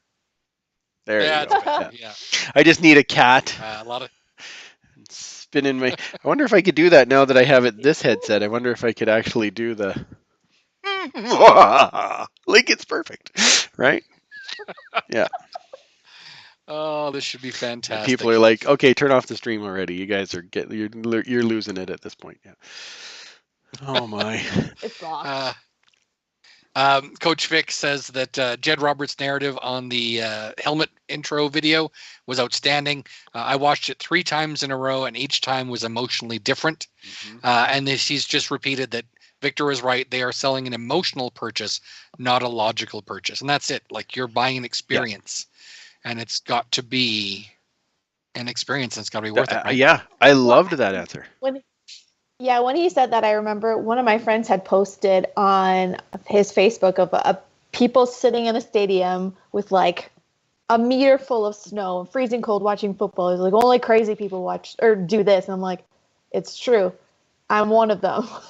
Like, there would be no weather that would actually stop me from going to a game or like anything like that. So when he said that, I was like, that is just so true. I've never thought about it that way, but it's like, minus 25, just wear an extra layer. It's not a big deal. But Exactly. other like normal people are like, that is freaking cold. I'm not going. And I'm like, what? Like not thinking that. No, that would be the logical response. Mine is the illogical response. But the best part of that is that you have all of these other people who are still making the exact same illogical response. And so then, then you have a moment at the stadium where you're like, yeah, we're all this nuts to watch this, and so it makes it better. Right? You both look over, boogers like frozen, and your eyelashes are crusted. You look over, you're like, bruh. It's like that connection because you just get it. Exactly. Let's find a picture of George McGowan. You say. Okay. Yeah. Perfect. Yeah.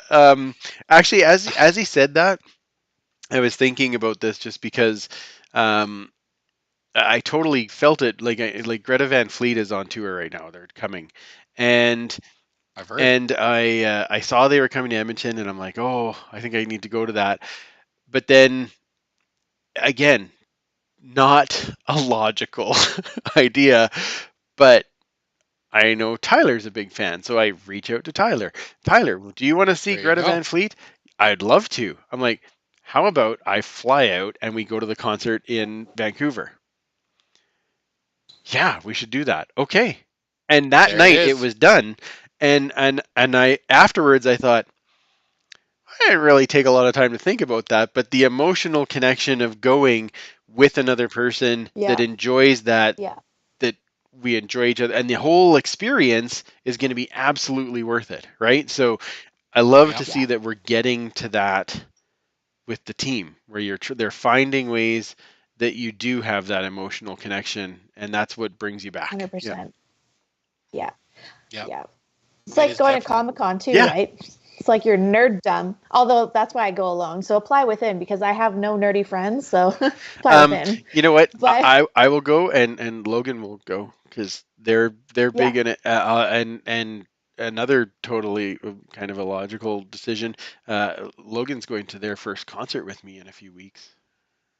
Oh, I know. We're gonna go see Imagine Which Dragons. one? Yeah. Okay.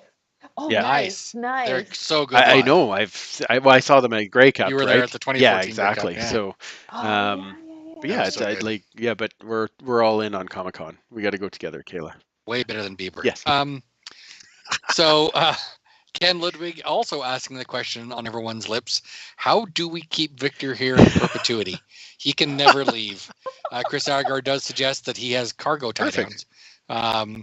So there may be a few laws broken in that case, but I'm good with it. Says Ken. It's good to have those the preparedness and the understanding of what might happen.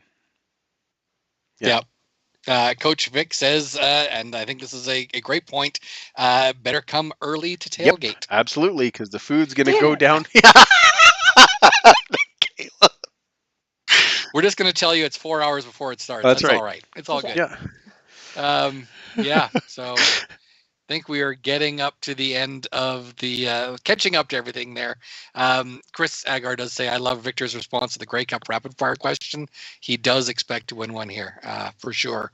And I think one of the last ones to end with, Paul Reckner says the rational versus emotional decision is a great overlay for looking at the Toronto CFL situation. And then just when you were talking about you're the hot nephew, you said, Yeah, I'm sure he did. Yeah, that's good. Yeah, I realized that I didn't really think out that metaphor really well before I started talking, but the purpose is that it feels better now. It feels like right. It feels like you're going with the cool kid, right? So it's better. Kayla, did you just look at that picture and that's what you made that face for? It's dreamy.